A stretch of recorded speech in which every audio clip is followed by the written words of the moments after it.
Ladies and gentlemen, welcome to the Headkrack's Hip Hop Spot. Three people who are behind something I'm super excited about, man. Over here to my left, we have Ali Shaheed Muhammad, who a lot of people know from the legendary hip hop group Tribe Called Quest. Over here to my right, we got Adrian Younge, who produced arguably two of my favorite Ghostface Killer records ever. Thank you, bro. Yo, man, you be going in on the soul tip. And we also got Cheo Coker, who is the creator of the brand new show that's they're doing on Netflix. Marvel's Luke Cage. Yeah. Luke Cage. Like, when I saw you walking down the hallway, I thought you were Luke Cage. I wish. I mean, Mike Coulter is much more muscular, much better looking than me. But I'm looking at you. I'm thinking you could be Luke Cage's brother. I'm saying. Yo, if there's a part, I know season 2 is gonna happen because the way the internet is talking about this show, man, they're like really excited from the first trailer. Now it's set in Harlem, right? Yeah.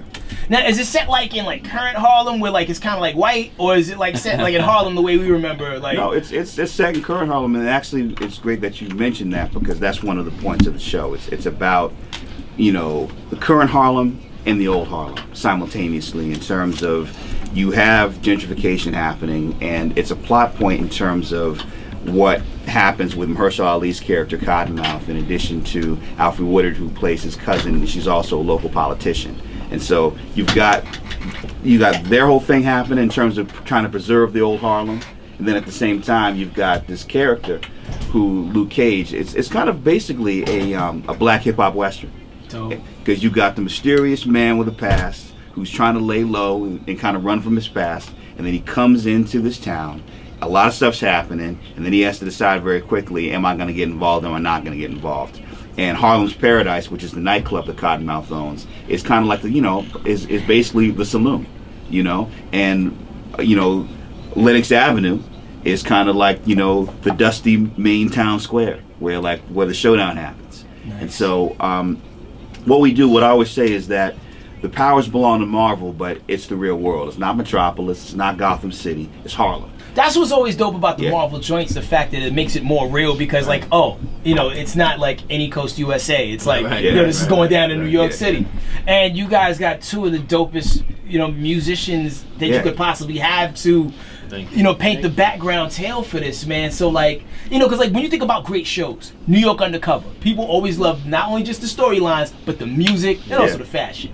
So to get these two involved, man, like what are y'all bringing to the table? Well, see, they're bringing Hot Blooded Soul. You know, it's just like your T-shirt. I mean, but what's crazy is, Isaac Hayes, a perfect example. It's like when Isaac Hayes created the theme for Shaft, when Gordon Parks was shooting Shaft, he wanted Shaft to have a theme song the same way that James Bond has a theme song, the same way that Steve McQueen, when he played Bullet, had a theme song. And so one of the things that was impressed upon me by both Adrian and Ali was that Luke Cage has to have a feel.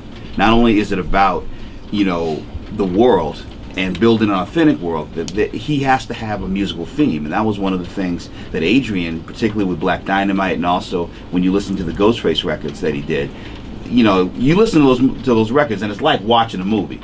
You know what I'm saying? Just, you know, well, Ghostface is all drama anyway, but then when you add that to just kind of some of the classical elements, and so that's why it was so great for me, because it was Adrian's approach and Ali's approach together, and the fact that, you know, it was bringing an old friend and also finding out that he's working with somebody new and they all have their own relationship, and then the fact that they were also able to come together on this show was just, I mean, for me, I'm just a fanboy at that, you know. I'm a fanboy geek, not only in terms of comic books, but also in hip hop. So to even literally be with these guys is just like, it's blowing my mind. You guys like musical superheroes. I mean, you may not feel it because you guys are who you are, but like, I mean, the Tribe records, they mean so much to so many people. And I mean, I know you probably hear this every day, right? Not every day, but it's nice to hear it. You know that you know something that you've done touch people's heart, and on a global sense. So and it's something that you dream about when you're like 12, 13, and then to actually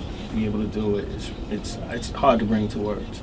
But definitely we, you know, brought that same passion that moved that into this Luke Cage situation, and it's like what Cheo said, we really wanted to give it its own identity, and it's easy to fill up something with other people's music, but we understood how special the character Luke Cage is, and we really wanted to to just have a stamp.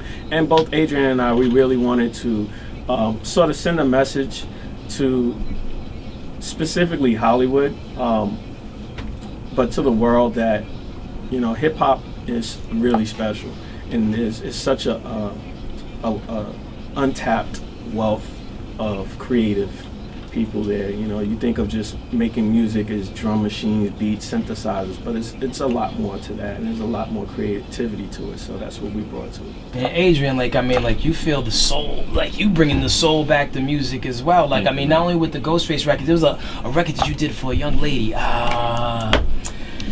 The letters were blue on the cover. Daggone it, man! It was getting so much run in my iPod, but like, I don't even know, but I understand the point though. Yeah, like, you know, you could tell there's instrumentation involved, and I know that's going to translate so well on the show. Yeah, man. Thank you.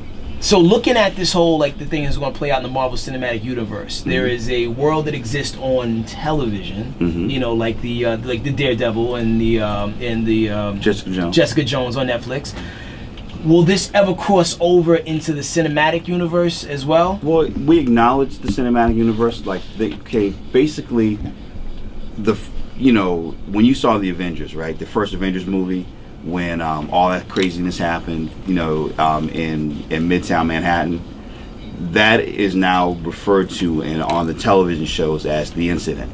Okay. And so, yes, they're interconnected, but in terms of whether or not Luke Cage is going to pop up in the Infinity War or anything like that, that's really not only is it above my pay grade, Marvel is so secretive, they would actually send assassins to, you know, out to find me. So, and luckily, I don't even know. Gotcha. But what I would say is that it's interconnected from the standpoint that, yes, there is an acknowledgement from the television standpoint that the Avengers happened, but really the main concern and the main focus of the shows is Marvel superheroes in this television universe. So for example, the cinematic thing is kind of over there, but really the main focus of Luke Cage is connected to Jessica Jones, to Daredevil, to Iron Fist, which is actually what's filming right now, because they all come together for the Defenders.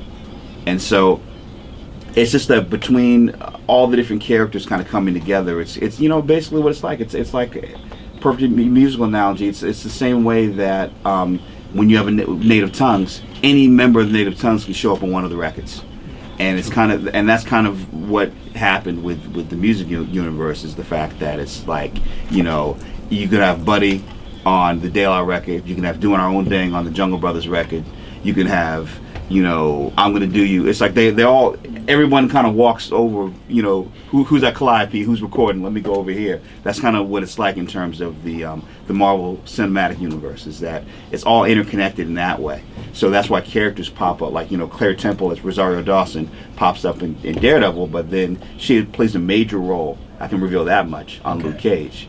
And so that's kind of the fun of it, is that, you know, Hell's Kitchen is Hell's Kitchen, but Luke Cage comes uptown. And uptown, we're introducing the world to a lot of different people, but then some old familiar faces are also going to show up.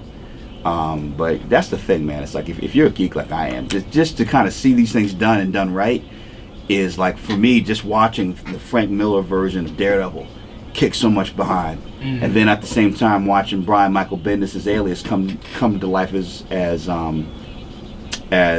Jessica Jones is another thing. But when you see Luke Cage, which is kind of definitely a throwback, but at the same time its own modern day Harlem hip hop thing, I just cannot wait for people to watch this entire thing on September 30th. If there was a way I could respectfully bootleg it and see it early, I totally will. But September 30th is the date. See, but you don't have to bootleg it. Just tell people to watch. No, I'm gonna tell people to watch. What's it now? You know what I'm saying? Like, I watched the trailer like the length of time that an episode would run. Like, I just ran it back, like, you know, 60 minutes worth, you know, just to get that full feel. Like, you guys are putting together something magical. I could already sense it. I felt it, like, when the Get Down was getting ready to drop. It's like, yo, this is gonna be special. Yeah. But yo, Luke Cage, September 30th, Netflix, 12 episodes, right? 13 episodes. Bonus. Yeah. Bonus episode.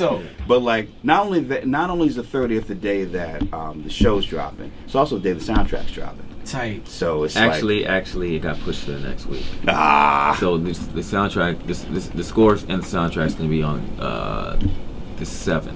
Yeah, we just found that. Okay, But they're giving us the helicopter, but is there anybody that like who should we be looking for on the soundtrack? Method Man. Meth. What? He smashed it. Yeah. He Shout out to smashed Meth. it. Yeah, he really smashed it. Yeah. It's there's a lot of special things. I mean, Cheo created a show that I'm just gonna go out there and say it's the best show that Marvel's made as far as the television series is concerned, and it's because of his attention to detail.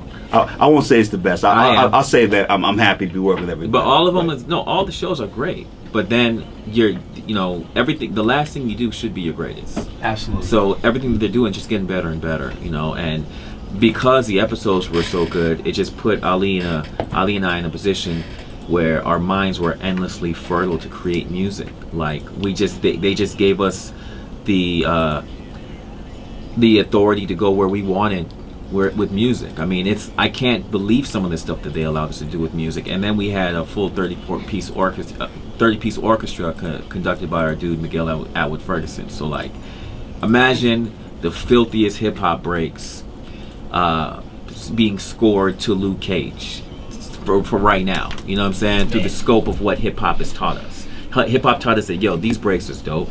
So we said, okay, we're gonna synthesize what hip hop created for us, what the music created for us, and then make something for today through the eyes of what Cheo, Marvel, Netflix really wanted to represent for the show, and they allowed us to do it with no kickback. Yeah. Actually, they pushed us further, just keep going further and further. Yeah. So it's an exciting time. So it's basically bulletproof hot buttered hip hop. Gotta love it, man. They actually drew a picture of a gun and pointed it at me before we go. There was a rumor recently that there's a new Tribe album coming soon.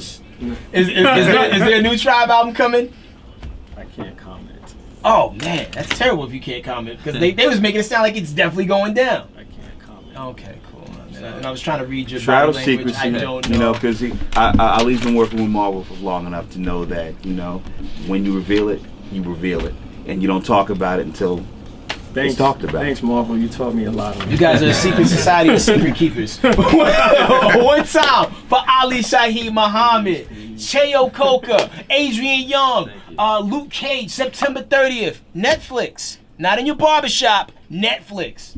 Although you can watch Netflix in the barbershop. You can, but I feel like, like everybody, the streams. It's all about the streams. You Individual streams, man. Trying to get season 4. The Ricky Smiley Morning Show.